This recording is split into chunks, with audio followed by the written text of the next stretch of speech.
اللہ رب العزت نے ہم انسانوں کو جو اس روئے زمین پہ بھیجا ہے، اس کی بہت ہی اہم قیمت ہے۔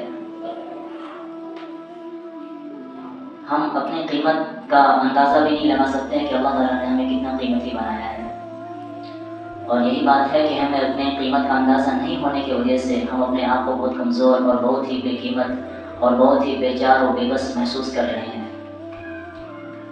حالانکہ تمام کائنات میں سب سے زیادہ اور سب سے افضل ترین جو مخلوق ہے وہ انسان ہے۔ اللہ تعالیٰ نے انسانوں کی قرآن کریم میں کئی جگہ تعریفیں فرمائی ہیں۔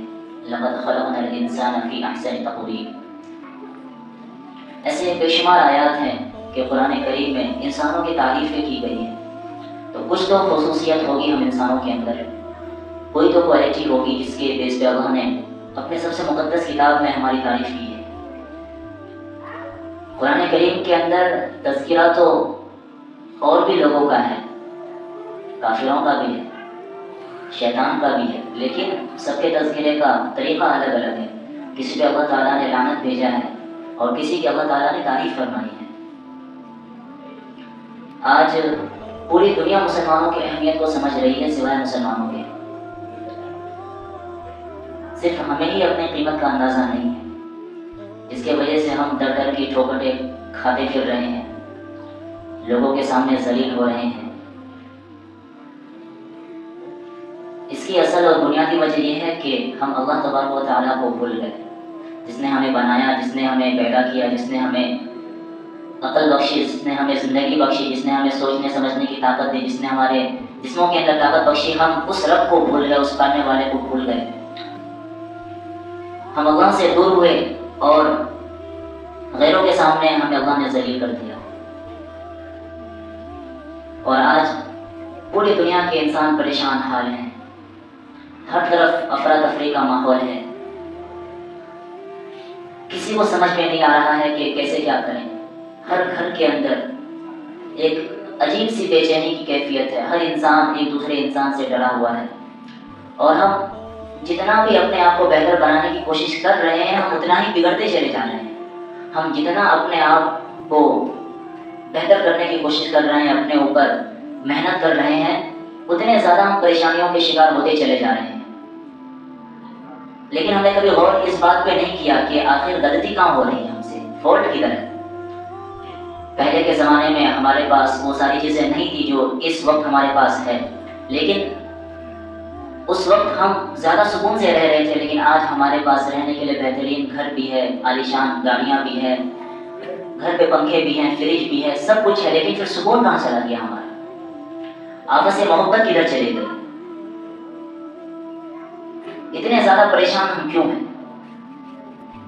یہ ایک بہت بڑی بیماری ہے جس سے ہر انسان دو چار ہے، کم و بیش، کسی کو زیادہ ہے کسی کو کم ہے، لیکن پریشان ہر انسان ہے۔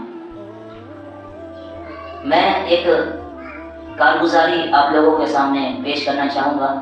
یہ ہمارے پڑوسی ملک کے ایک بہت بڑے نامور، پہلے وہ سنگر تھے جنید جمشید، پھر بعد میں اللہ تعالیٰ نے انہیں ہدایت دی اور انہوں نے اپنے شوبز کی دنیا کو چھوڑا، پھر تبلیغ میں لگے۔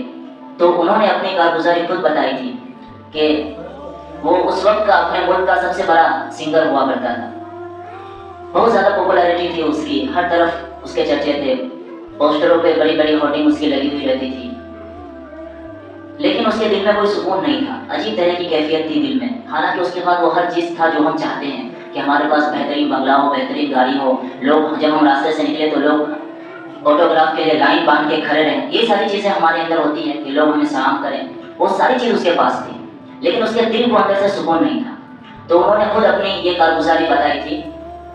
یہ تو بہت لمبی کارگزاری، میں بس صرف اس کارگزاری کو بتا رہا ہوں کہ جب ان کی ملاقات ایک دفعہ مولانا طارق جمیل صاحب سے ہوئی تو اس نے اپنی یہ شکایت ان کے سامنے رکھی کہ لوگ تو سمجھتے ہیں کہ شاید میں بہت خوش ہوں، لیکن میرا اللہ جانتا ہے کہ میں کس پریشانی سے گزر رہا ہوں۔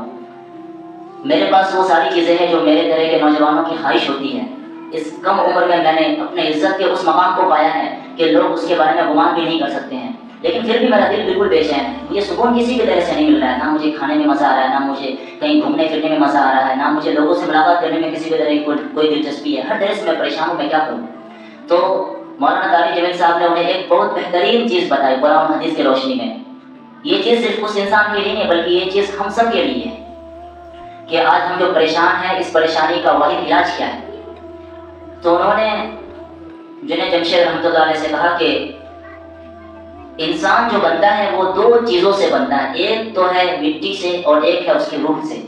جسم ہماری مٹی ہے اور اصل ہمارا روح ہے. ہم سب کو پتا ہے کہ روح اگر جسم سے نکل جائے تو جسم کا کوئی وہ نہیں ہوتا ہے، پھر جسم کو اٹھا کر کے ہم قبر پہ لے آ کر کے رکھ دیتے ہیں. جب تک جسم کے اندر روح ہے تبھی تک جسم کی قیمت ہے. اصل تو روح ہے. اب جسم چونکہ مٹی سے بنا ہے تو اس کی غذا بھی اللہ تعالیٰ نے مٹی سے رکھی ہے. اس کی ساری چیزیں مٹی سے پوری ہوتی ہے، کھانا پینا ہمیں مٹی سے ملتا ہے، جو ہم مکان بناتے ہیں وہ بھی کہیں نہ کہیں مٹی سے ہی بنتا ہے، چاہے وہ اینٹ اور پتھر کی شکل میں ہو، اور جو بھی چیزیں وہ ساری کی ساری چیزیں مٹی سے پوری ہو رہی ہے. لیکن جو اصل چیز ہے روح ہے، یہ چونکہ اللہ کا امر ہے، یہ اللہ تعالیٰ کی طرف سے آئی ہے، اور اس کی غذا جو ہے وہ کھانا پینا اور عیش و آرام کی چیزیں نہیں ہے بلکہ یہ روح آسمان سے آئی ہے، تو اس کی غذا بھی آسمانوں کی طرف سے آئے گی. تو آسمانوں کی طرف سے کیا غذا ہے؟ وہ ہے اللہ تعالیٰ کی عبادت، قرآن کریم کی تلاوت، ذکر و اذکار، استغفار. تو روح جب بھوکا رہتا ہے، یعنی کہ روح کو جب غذا نہیں ملتی ہے تو پھر وہ اندر سے بے چین ہوتا ہے، اور اسی کو ہم لوگ ڈپریشن کا نام دے دیتے ہیں. آدمی بہت اسٹریس میں چلا جاتا ہے، ڈپریشن میں چلا جاتا ہے. اصل میں وہ کوئی ڈپریشن نہیں ہے، روح اندر سے مچل رہا ہوتا ہے بھوک کی کیفیت سے. اسے عبادت کی بھوک ہوتی ہے، اسے قرآن کریم کی تلاوت کی بھوک ہوتی ہے، اسے ذکر و اذکار کی بھوک ہوتی ہے، اسے استغفار کی بھوک ہوتی ہے. اس کی مثال یوں سمجھ لیجیے کہ ایک انسان کو ایک سونے کے محل پہ رکھ دے اور اسے بھوکا چھوڑ دیا جائے، وہ کتنے دن تک رہ سکے گا؟ ایک دن دو دن کے بعد وہ بھوک سے تڑپنے لگے گا، اسے وہ سونے کا محل اچھا نہیں لگے گا. ٹھیک اسی طرح سے جسم کے اندر جو روح کو ہے ہم اس طرح سے قید کرتے ہیں کہ باہر سے تو ہم اس کو بہت ہی نشو و نمائش کر رہے ہیں، لیکن جو اس کی اصل غذا ہے، روح کی جو غذا ہے، جو اللہ تعالیٰ کی عبادت ہے، نمازیں ہیں، روزہ ہے، صدقات ہے اور قرآن کریم کی تلاوت ہے، استغفار ہے، یہ ساری چیزوں کو ہم چھوڑ دیتے ہیں. جس کی وجہ سے ہوتا یہ ہے کہ ہم اپنے تسلی کے لیے تو بہت کچھ کرتے ہیں لیکن ہمیں اس طرح کا سیٹسفیکشن نہیں ملتا ہے، دل مطمئن نہیں ہوتا ہے. قرآن کریم کی آیت ہے الا بذکر اللہ تطمئن القلوب. جو بھی انسان اپنے دل کا سکون چاہتا ہے تو سکون اسے اللہ تعالیٰ کے ذکر میں ہی ملے گا.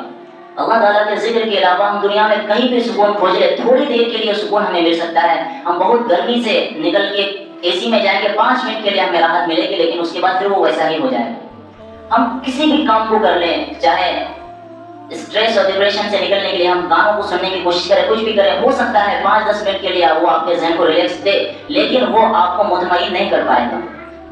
اس کی زندہ مثال سب کے سامنے میں آتی ہے کہ جب اکثر جگہ جب بیانات ہوتے ہیں تو بہت سارے لوگوں کو سب نیند کی کیفیت آ جاتی ہے. کیوں؟ کیونکہ اللہ تعالیٰ کی ایک رحمت نازل ہو رہی ہوتی ہے، سکینہ طاری ہو رہا ہوتا ہے، اس کی وجہ سے بیٹھے بیٹھے لوگوں کو نیند آنے لگتی ہے. تو اصل سکون ہے وہ مسجد والے ماحول میں ہے، اللہ والوں کے ماحول میں ہے، علماء کرام کے مجالس میں ہے، دین کے مجالس میں ہے. اگر ہم دلوں کا سکون چاہتے ہیں اور اپنی زندگی کو بہتر چاہتے ہیں تو ہمیں اپنی زندگی کے رخ کو موڑنا پڑے گا، اپنے آپ کو اللہ تعالیٰ کے حکم کے مطابق لانا پڑے گا. اللہ تعالیٰ کے حکم کے مطابق اگر ہم زندگی کو گزاریں گے، وقت پہ عبادت بھی کریں گے، تو پھر دیکھیں گے کہ ہماری زندگی بہت ہی پرسکون گزرے گی، بہت ہی سکون اور تسلی کے ساتھ گزرے گی. پھر ہر وہ کام جسے ہم بہت ہی ٹینشن کے ساتھ کرتے ہیں، ہمیشہ رہتا ہے کہ یہ کام ہوگا کہ نہیں ہوگا، کیا ہوگا نہیں ہوگا، یہ ساری چیزیں دلوں سے نکل جائے گی. 100% اللہ پہ یقین ہو جائے گا کہ اللہ تعالیٰ جو بھی کرے گا میرے لیے بہتر کرے گا. اپنے سارے کام کو اللہ تعالیٰ کے حوالے اور اللہ تعالیٰ کے سپورٹ کر دیں گے کہ جو اچھا ہوگا وہ بھی ہمارے لیے بہتر ہوگا، جو برا ہوگا وہ بھی ہمارے لیے حق میں بہتر ہوگا. تو پھر ہماری زندگی بہت ہی آسان ہو جائے گی. تو اللہ رب العزت سے دعا ہے کہ اللہ رب العزت ان تمام باتوں پہ سب سے پہلے مجھے عمل کرنے کی توفیق عطا فرمائے اور ہم تمام لوگوں کو ان باتوں پہ عمل کرنے کی توفیق عطا فرمائے.